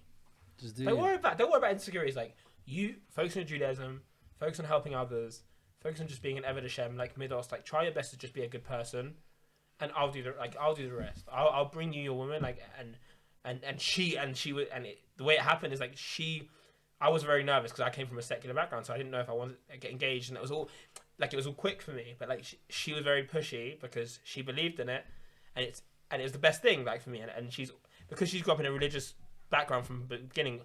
The stages are much easier for her to come. It's much easier for her. Yeah. Whereas for me, like I loved her. I wanted to get married to her, but I needed a lot of time. But then I realized sometimes I needed to take that jump, and it's been the best thing. And for me, I'm just saying overall, like my journey. Obviously, there's been so many challenges and things on the way. How long are you married now? 2 months. Wow. Very new. Fresh. So new. Fresh on the boat. Wow, Mazel Tov. Please God. It should always feel new. Amen. Now it says you don't stop being a chatan Never. as long as you keep treating your wife as a kala. Beautiful. It'd always be like that for you. Oh, man. For all of us. All of us. Malka is Otiot HaMelech. There you go. If your wife is the Malka, I realize then how you're much the king. She's the crown of your head. Blessing, like you even 2 months, like how much I've in 2 months. As a person. No, bro, we're nothing. Yeah. We are nothing in this world. That is bro. the Shechina. We get to marry the Shechina, and Yeah. that's it. And Yeah. then we become something. Yeah. We become her wife, Yeah. her husband. You know, Yeah. that's it. Wow. So, But like I think that's where I'm holding right now, and my goal is to just keep growing and to keep inspiring others to like embrace their Judaism. Like I'm really, really passionate about how much happiness and simple Judaism has brought to me and to people around me, and I just want I literally just there's no agendas. Like I don't want to make other people religious. I don't want to help people become religious because I want more scar. I want other people to experience the happiness that I'm experiencing because I genuinely have so much meaning and purpose and happiness in my life. Because you went through it, you were there, and I didn't have it, and I had it, and like Judaism's an exciting pursuit for me. Like there's not one day that goes by and I think like, I hate Judaism or like it's draining me. I just feel very. There are days which I find davening hard, of course, and like getting up in the morning. Like, I have my struggles like every other Jew, but like overall, like when I think of my life, and I just think I love the community. I love being Jewish. I love. Wouldn't want it any other way. I love learning and you know, to Chassids, you know, like Chassid itself. I listen to a lot of Musa, and he says that, you know, there's an idea in Judaism that is the idea of spiritual appropriateness. So if you go to a levaya or like a funeral, God forbid, and you sit there and you start jumping around and you start laughing and dancing, there's something socially off about it. There's something spiritually off about something. it. Something. You don't do that. Then there's the person who will go there and just be silent. That's socially and spiritually appropriate. Mm-hmm. Then there's this person who goes there, tells stories of the person, comforts the mourner, and they've gone above and beyond, right? And that's what this rabbi was saying, that someone who's a chesed, what chesed really is, the word of chesed, is being that third category. There's this idea of spiritual appropriateness, like you can just daven, you can just give tzedakah, you can just do the things that you have to do, but then there's this element of going above and beyond, you know, doing the mitzvah with joy and simcha. Like there's always helping someone, giving charity and giving them charity and giving them a bracha with it, not throwing money at them. There's always an element of we can go above and beyond. And I think in life, you know, two chassid's in the pod, this whole idea of being a chassid, of being is about going above and beyond to help those around you, but also going above and beyond to, in every situation, how can I go above and beyond nature? How can I go above and beyond my animalistic side that just wants to think about I? You know, how can I be there for other people? Like, my story is great for me. Like, I could be there and just inspire myself the whole time.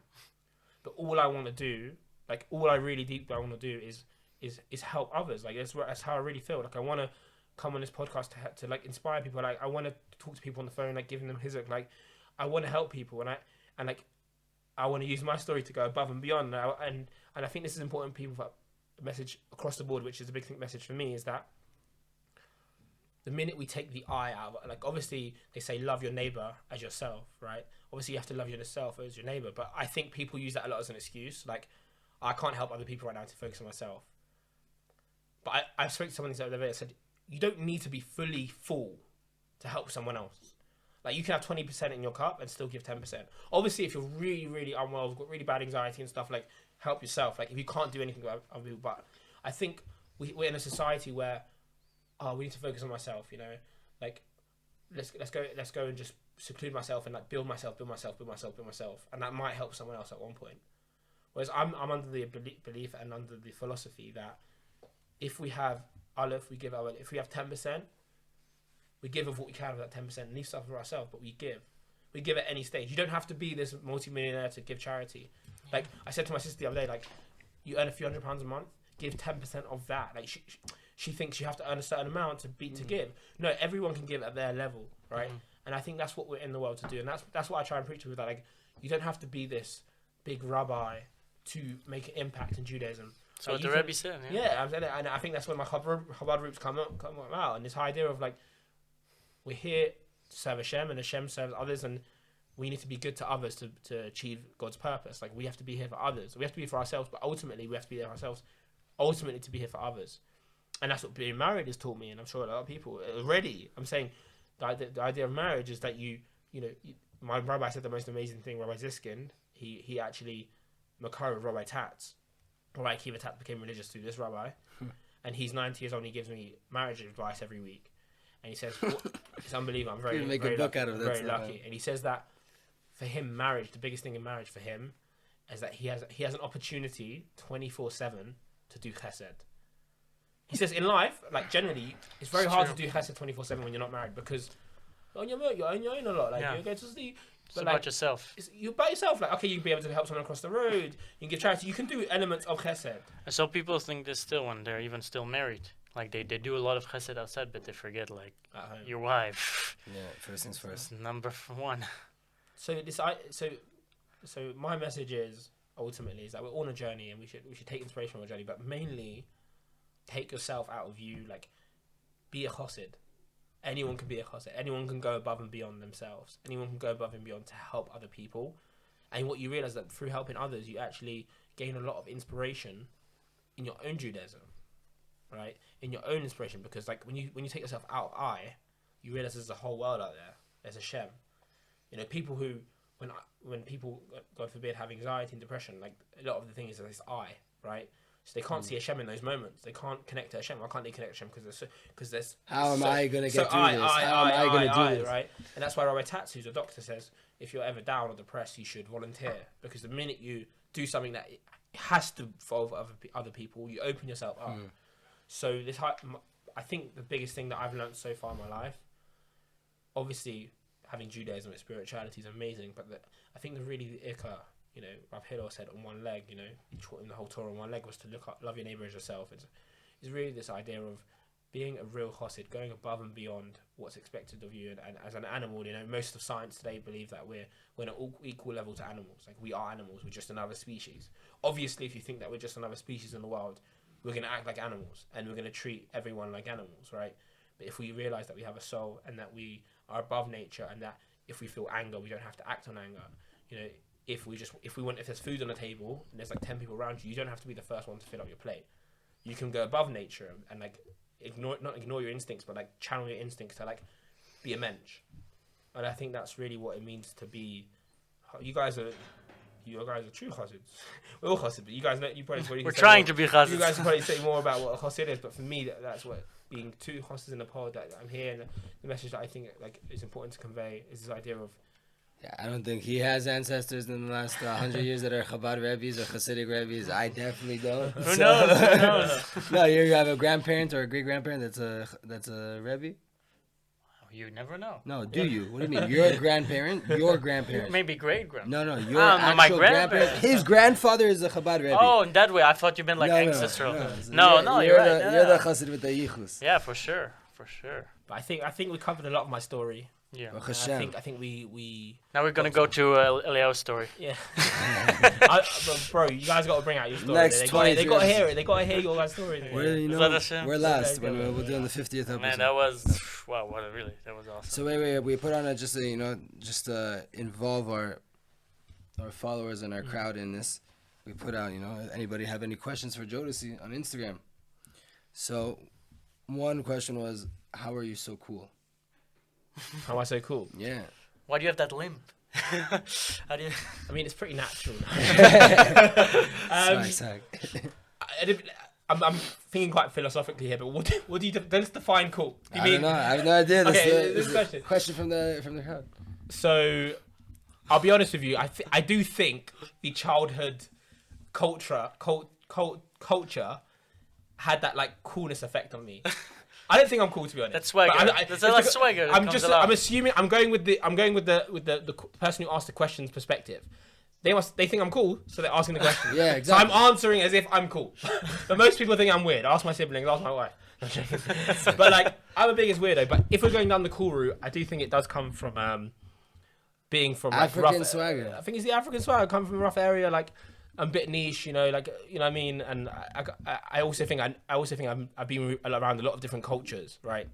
So for me, I just try and just not blend, but I also just try and be chilled in different environments, and I try and go with the flow, Yeah.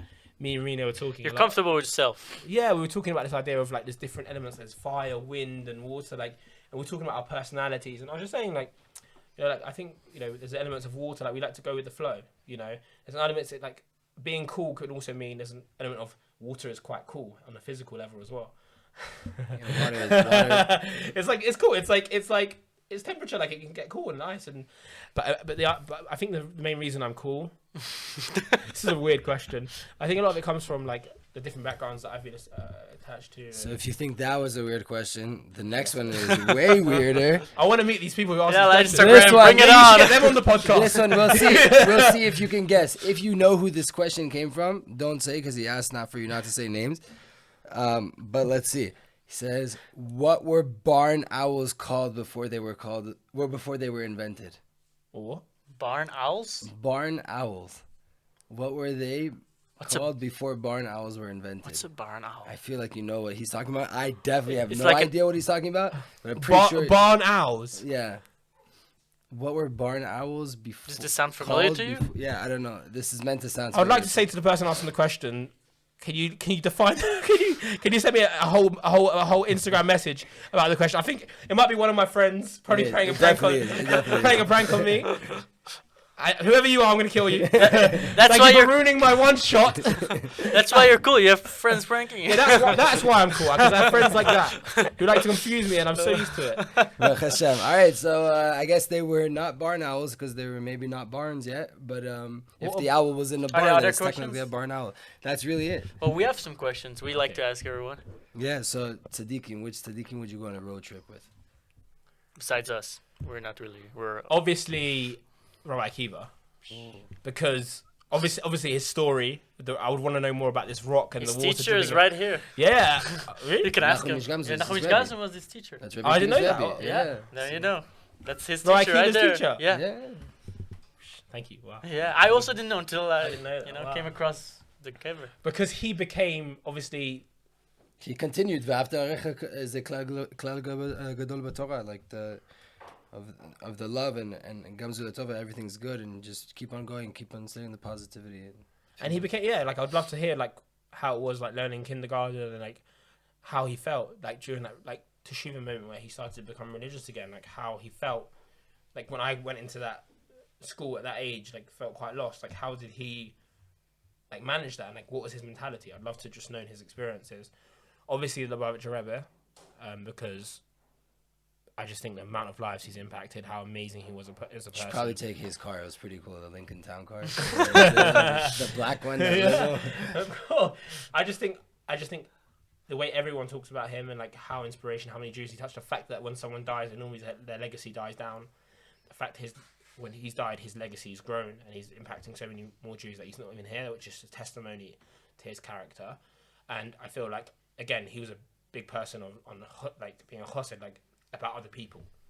You know, there's these people, these Chabad shliachs around the world who, you know, not sacrificing, but they're like, they could be living in like a very religious area. They're going to the darkest places on the earth to bring light to there. Which I think if someone could like that, I'd love to know how he did that. Like, what would he give me? Because that's what my dream would be. Like, what advice would you give to like, how can I inspire more Jews? Because I feel like he'd give me unbelievable advice. It would definitely be one of mine too. What about you guys? Yeah, the Rebbe for sure would be one of the ones. There's a lot. I always say the Chida. The Chida was a traveler. There's only 3 seats. And the Chida. Who else? I don't know. David Melech a little bit. Some music for the way. Einstein. What if he forgot his harp? Oh man. No way. I'm pretty sure he can sing. I'm sure. So nice nigga. And if you're stuck on a deserted island, what are you taking with you? Besides, tefillin and everything, you gotta have. Besides your wife. Mayonnaise. I like it. Love mayonnaise and coconut. Garlic mayonnaise, like mayonnaise and garlic coconut. But like, really, you like garlic mayonnaise? I love garlic mayonnaise. My friends say to me, Really? if they cut me open with a knife, garlic mayo would come out. Crazy. I could eat garlic. It's really interesting. No, I'm like, I love mayonnaise, and it so bothers me that in Israel, they only have garlic mayonnaise everywhere you go. Every shawarma place. Makes sense. Where's the normal That mayonnaise? makes so much sense to me. Like, that's why I love Israel. You're lucky you. It's like the Gashmis, the materialistic that side of it all. Hi, do we still have some garlic mayonnaise we can give him? I love garlic. I don't eat it. You're a mayonnaise man. Yeah, mayonnaise, like fries with Out of mayonnaise. this conversation. Everything with mayonnaise. I can talk about mayonnaise for hours. So Let's do it. Next podcast, you talk about mayonnaise. Like, It'll just be me and you. What can we learn from mayonnaise? How not to eat. Don't get it in your head. Okay, fine. All right. Baruch Hashem. I think that's pretty much it. Who's your favorite artist? Oh yeah, musician. Music. It's actually because it's funny because Jodeci are an R&B group. Yeah, you're. So I could be really egotistic and say Jodeci. They make amazing No, I'm music. joking. I love Shweki. Oh wow! You just Honestly. see meaningful people had him on the podcast. Amazing, good? amazing Was podcast. it good? I only watched half of it. Wow! Shweki is so down there. Subscribe to Meaningful People. Yeah, Meaningful People podcast. I love them. They do amazing stuff. Yeah, Baruch Hashem. Big inspiration. They're yeah. But non-Jewish, I like Drake No, yeah, okay. Drake. because He's Jewish. Jewish. Yeah, He's that's what I'm Jewish. saying. We relate. We don't make Jews. He makes songs about bar mitzvahs and stuff. I like Drake as a Jewish guy. I'm saying when you favorite artist, I mean as a Yeah. We still support our brothers. Jewish you know? artist. Yeah. King Solomon went deep. But I like Shweki a lot. Baruch Hashem. Amazing. Wow, and Meaningful People. I gotta watch that next. Yeah. Don't watch this one. Go watch Meaningful. I'm just kidding. If you made it to here, if you have You can't watch permission. both of them at the same time. Like, If you Well, made yeah, it if to you made it to here, here, anyway, they're done. yeah, you gave us enough watch time. And you have a podcast. yeah. Where can people plug find it? it? Let's go. Plug. Where So can people find it's coming you? out on all platforms soon, but like it's on Spotify right now. It's called Jewish Journeys, and it's about different people's journey into Judaism. But like for anyone, meaning people, the person at yeshiva who loved, who had a university course and got inspired by physics. Our aim is to make it very relatable to everyone, for you to get some light-hearted inspiration from anyone's story. And we're letting anyone who feels they have a story come on and just speak about what their teshuva moment was, and even if you weren't religious, even if you were religious at birth, what got you more inspired in Judaism. We're very flexible. We want to just hear what people have to say. Amazing. Follow him. Where can people We're find gonna you? be Jewish following. Journeys on Spotify and Instagram. I've got Instagram. I've got an Insta. Well, we're making an Instagram soon, but I've also got an Instagram motivational page as well. Jodeci Talks. So I've got constant inspiration coming out of there. I'm a motivational Links speaker. will be below. Yeah, links will be below. And Yeah, it's share, massive comment. Thank you to Two Classes in the Pod for having me. It's been an unbelievable L'chaim, experience. That was awesome. actually. That was awesome. And Baruch Hashem. hope you guys at home took away something from that with you guys. 100%. Definitely. Wow. 100%. And you can email me, message me whatever you want about anything, and I'll be really, really, really. It'll be a pleasure to talk to you about any experiences you want to talk about and to help you. And you can help. We have to get you on Jews and Shmooze as well. Yeah. Yeah, Jews and Shmooze. It's a podcast out of Oh, the yeah. UK. Oh. Out of the UK, so we're gonna Really amazing we're gonna guys. make that yichud there. Oh, and then, beautiful. I'd appreciate that. Zat Hashem, Yeah. Ari and Yitzchak. Great shadchanim. Baruch Hashem, you know, Rav Ovadia, I was listening to Rav Oh, Ovadia that's last shidduchim. week. Rav Ovadia says, Shadchan is שקרים דובר, כספים נוטל. Lies they tell, and money they steal. L'chaim. He's not like that. He's the opposite. All right, Mashiach now. L'chaim.